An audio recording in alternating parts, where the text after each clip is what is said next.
Hello, students and friends. I, Shagun Bhardwaj, welcome you all on my YouTube channel After School Academy. Dear children, आज का ये जो topic है ये है normalisation in CUT. As you can see on the board, बहुत दिन से पिछले 3-4 दिनों से हमारे पास कुछ रिक्वेस्ट आ रही हैं, कुछ डिमांड आ रही है। बच्चे बार बार पूछ रहे हैं कि सर ये नॉर्मलाइजेशन होता क्या है, कैसे होता है, क्या वाकई में हमारे मार्क्स बढ़ेंगे या कम होंगे इसमें। तो इसके रिगार्डिंग ही मैंने एक छोटा सा वीडियो बनाया है जिससे जो डाउट्स हैं थोड़े बहुत वो आपके क्लियर हो जाए नॉर्मलाइजेशन को लेकर के। तो प्यारे बच्चों, पहले तो एक चीज मैं आपको बहुत क्लियर कर दूं कि देखिए नॉर्मलाइजेशन के लिए कोई भी सेट ऐसा फॉर्मूला नहीं है कि जिसको हम बिल्कुल सही प्रेडिक्ट कर दें आपको कि कितना परसेंट नॉर्मलाइजेशन होगा। ठीक है, एक अप्रोक्सीमाइजेशन लेते हैं।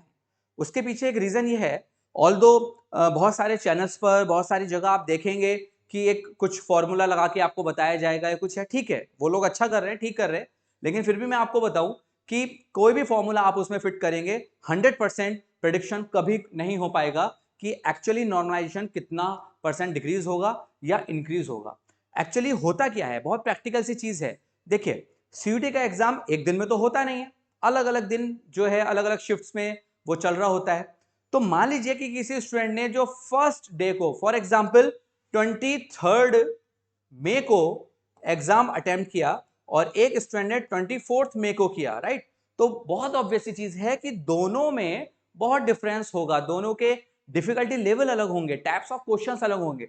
दुनिया का कोई भी फॉर्मूला ये नहीं बता सकता कि एक्चुअली डिफिकल्टी लेवल में क्या डिफरेंस है। ठीक है, तो अब बहुत सारी शिफ्ट्स हैं, बहुत सारे दिन हैं, यानी कि डिफिकल्टी लेवल भी हर सब्जेक्ट के और हर शिफ्ट के बहुत अलग अलग हैं। तो ये एक बहुत बड़ी प्रॉब्लम है। अच्छा, दूसरी एक सबसे बड़ी चीज है कि डेटा बहुत ज्यादा है, बहुत सारे स्टूडेंट इस एग्जाम को देते हैं। तो एनटीए ने इसका एक सोल्यूशन निकाला है चिल्ड्रन, और वो सोल्यूशन क्या है? सोल्यूशन को ही हम कहते हैं नॉर्मलाइजेशन, राइट। एक फॉर्मूला वो फिट करते हैं। I am not going into that formula क्योंकि वो एक बहुत कॉम्प्लिकेटेड प्रोसेस है।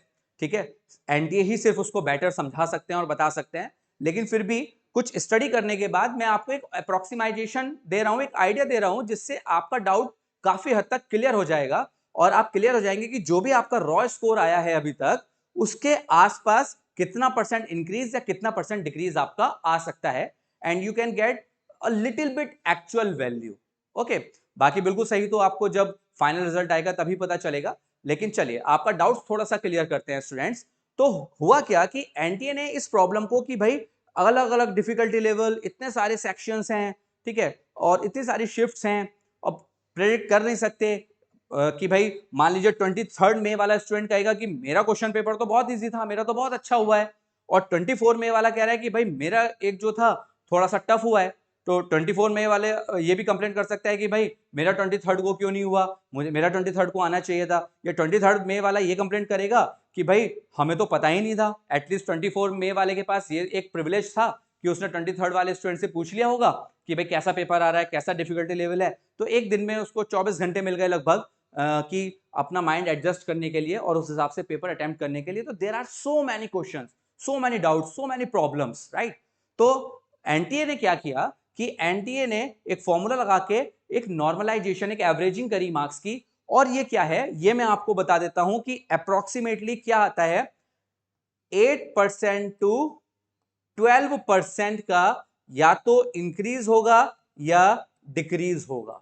यानी कि जितना भी रॉ स्कोर प्यारे बच्चों अभी आपका आ रहा है, आप उसमें 8 टू 12, अब इसको और सिंप्लीफाई करते हैं, चलिए 8 टू 12 को अगर भी हम एवरेज करते हैं तो you can say 10% either increase और डिक्रीज। तो जो भी आपका रॉ स्कोर है, आप ये एक आइडिया ले सकते हैं, ठीक है, जिससे जो बटरफ्लाइज आपके पेट में चल रही हैं, टेंशन चल रही है माइंड में, इसको थोड़ा सा दूर करने के लिए कि भाई या तो 10% मेरा इंक्रीज होगा स्कोर या 10% मेरा डिक्रीज भी हो सकता है, ऐसा माइंडसेट आप लेके चलिए। लेकिन फिर से मैं कह रहा हूं ये सब कुछ एक अप्रोक्सीमेट वैल्यूज हैं, ठीक है, ये प्रेडिक्शन कोई भी नहीं कर सकता। इनफैक्ट मेरे कुछ स्टूडेंट्स हैं जो ड्यू में अभी पढ़ भी रहे हैं, ठीक है, लास्ट ईयर वो लोग बहुत अच्छे अच्छे कॉलेज में प्लेस हुए।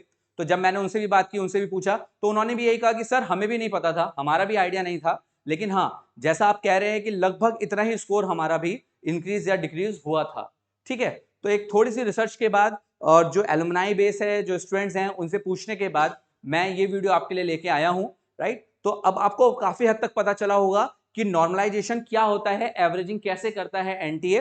तो आप ये बस मान के चलिए कि जो भी रॉ स्कोर है 10% आपका ऊपर या नीचे होना है वो रॉ स्कोर, ठीक है। बाकी एग्जैक्ट तो आपको रिजल्ट के बाद ही पता चलेगा। तो प्यारे बच्चों, ये वीडियो था आपके थोड़े से इस डाउट को सॉल्व करने के लिए। बाकी कोई भी क्वेश्चन आपको पूछना है, कोई भी आपकी डिमांड है, आप नीचे कमेंट बॉक्स में मुझे कमेंट करके पूछ सकते हैं and you will get the appropriate answer, ठीक है। अगर आपको ये वीडियो अच्छा लगा तो ऐसे ही और काम के वीडियो लगातार देखते रहने के लिए please subscribe our channel after school academy. Thank you very much and have a good day ahead. Thank you.